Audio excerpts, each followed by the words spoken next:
What's up, ladies and gentlemen? It's me, Walton Tuomi, representing Neo Defective Gaming, once again coming to you on Halloween, October 31st, 2021. If you guys been here before, you know you can find me on twitch.tv/NeoDefective, where we stream every Monday, Wednesday, and Friday night during the demon hours, which usually means the morning, for your viewing pleasure. You can also find me here, there, everywhere at Neo Defective. You guys, I've been gone for a while. I had to take a little bit of a week off. Things were getting crazy. Okay. Ooh, the mask just rests on the nose. So I'm gonna have a red nose probably for the rest of this. Let's just get into it right now. This whole last week of news. So Marvel's Guardians of the Galaxy came out, right? And a lot of people are pretty much streaming it right now, but also you have to, when you do stream it, you have to make sure that it's on streamer mode, because you will get hit with DMCA strike, and you don't want that. I don't want that. It's not good for anybody. But they do give you the streamer mode because there's a bunch of awesome licensed music in there, and I think it's all 80s music, not a lot of 70s bass references, mostly 80s.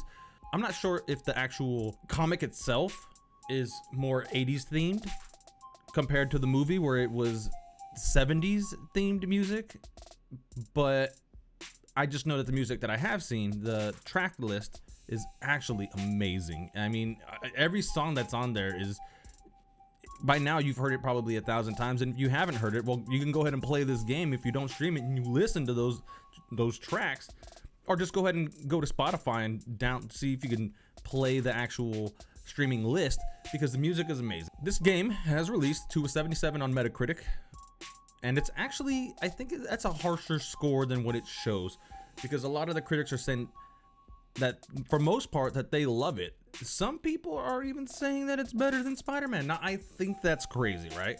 That's a cup of tea kind of thing. Do you like it warm? Do you like it cold? It has the formula from Eidos Montreal that I really want to get into, which is most like the Square Enix style of gameplay for Final Fantasy, where you're switching characters off left and right on Final Fantasy VII Remake. It looks and plays very similar to that, actually.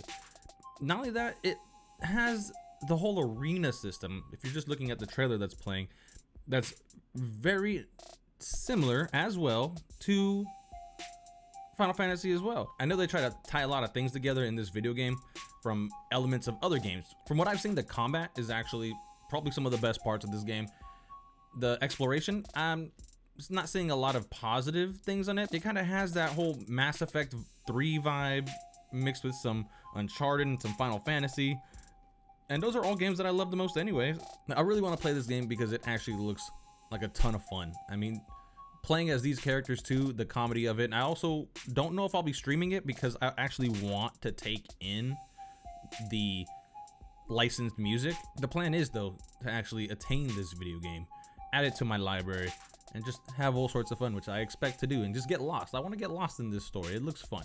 So moving on to the next. All right, so this news is actually trending right now. It's actually blowing up, and that is, if you guys know who Pokimane is, which I'm sure even if you don't stream, you've had an inkling of this person and who she is as far as being an entertainer, a streamer.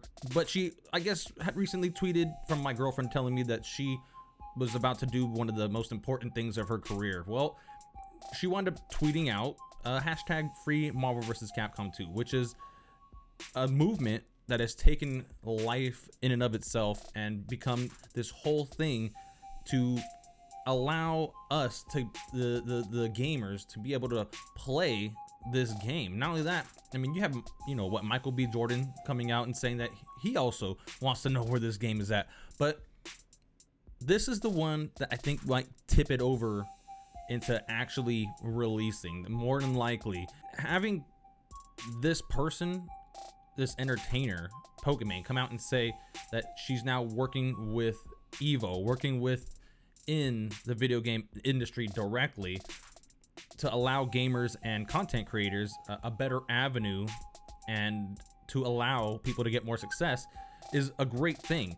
But then to jump on the bandwagon as well of free Marvel vs. Capcom 2, which is already just kind of trending and getting a lot of attention, a lot of buzz. Well, this actually kind of catapults it to where you would think that it needs to be. I would imagine that a lot of bigwigs are going to see this now. Disney's going to see this, and they're going to be like, okay, all right, well, now what do we do here? Because Disney wants to know where the money's at, right? Disney doesn't want to release this until they get an accurate representation of what their money stream is going to be. Marvel vs. Capcom 2 is an older game and it holds up, but because of the roster, because of the fan reaction of just having this game along with being associated with Capcom. See, that's the thing, is you start getting into these muddy waters where Disney doesn't like to play nice. They like to make sure that they get their money grubbing mitts on everything that has to do with the revenue. Then it's hard enough to get Spider-Man, which I think was their only compromise.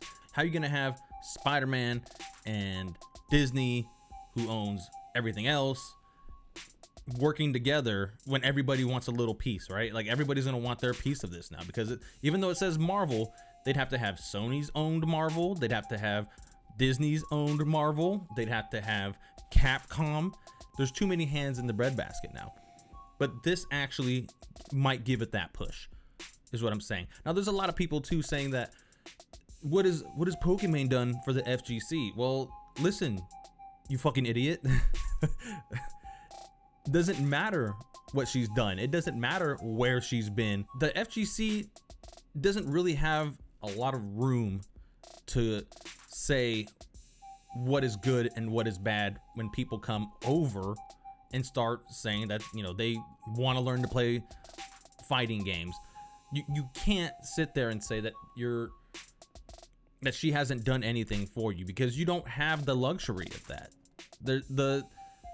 The fact that she's doing this is giving the FGC a much more higher platform. You have to understand that. It doesn't matter if she's been to any majors or if she doesn't even play the game. The fact is, she's giving your platform, the entire FGC community, more spotlight, which is what you guys actually need, because you want to get these sponsors, you want to get paid more, you want to see these things continue to be on ESPN. Evo being owned by PlayStation has been both a good and bad thing, and it's only bad per se because of COVID. COVID has pretty much put a big old FU into every single main event, and playing online in any capacity when it comes to gaming with pros is nigh impossible to tell who's the best. Like, who's the best at delays, right? Who's the best at playing against poopy netcode? No, you don't really get an accurate representation of that player's or team skills. So now that we're going to be able to see where this goes, how much traction this tweet is actually going to get, because it's already gotten a lot. I mean, 941 quote tweets, 26,000 likes, 3,000, almost 4,000 retweets, guys. You're talking about Pokimane, guys.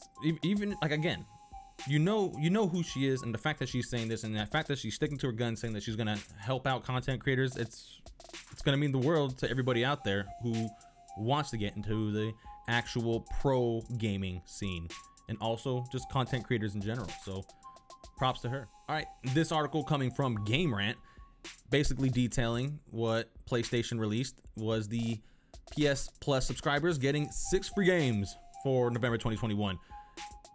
And man, one of these games though, I consider one of the best of all time. One of the best all time. And they only got one shot at it. That's the problem. If they would have had the second shot, and I think that they might eventually get it, I'm telling you, it can be one of the best games of all time, universally recognized, not just by me. So you got First Class Trouble coming out for PS4 and PS5, Kingdoms of Amalur: Re-Reckoning for the PS4. That's the game I'm talking about. Knockout City for the PS4 and PS5. I have not played that. Looks okay. Looks fun. I mean, I saw a lot of people streaming it. Look fun. You have Persistence on PSVR. You have The Walking Dead: Saints and Sinners on PSVR, and Until You Fall on PSVR. So I've been hearing that Walking Dead: Saints and Sinners is actually one of the better VR experiences. and I don't have a PlayStation VR. I don't think I'm planning on getting it until something really knocks it out the park where it makes it a must own. I have the Oculus Rift S, right? And that unfortunately doesn't have the ability, if you saw in the last video, to play Resident Evil 4 on VR, and that sucks. I'm hoping that eventually it's going to get announced that that's going to be released, but we'll see. You know, fingers crossed.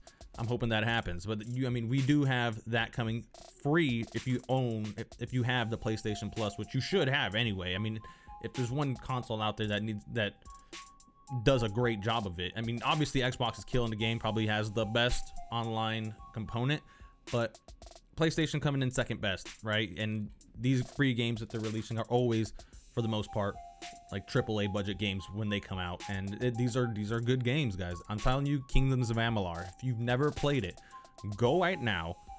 When you see that game get released in 2 days, you jump on that.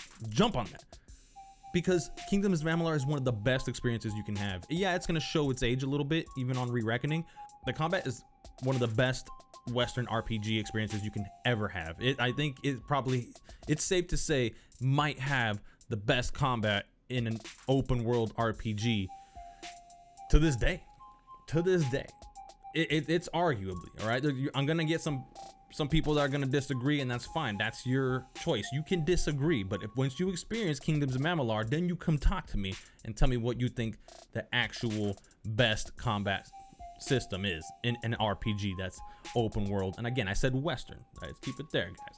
That's it for today. Thank you guys for tuning in. I really appreciate you and sticking with me through this long week in which nothing happened as far as my part, but a lot happened outside in the real world of gaming.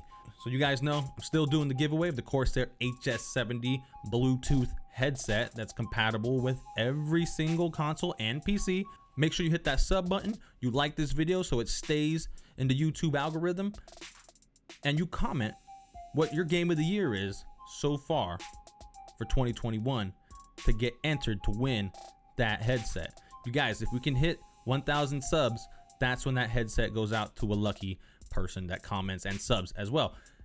If we hit that goal, 1,000 subs, we're jumping over to giving people a Nintendo Switch. I'm starting to think out there, outside the box. What if I can give somebody a video game, or maybe a runner-up a video game? We'll see. Let's just hit that goal of 1,000 subs, and then we'll go from there. As always, guys, if you've been here before, you know what it is. Stay dirty, humans.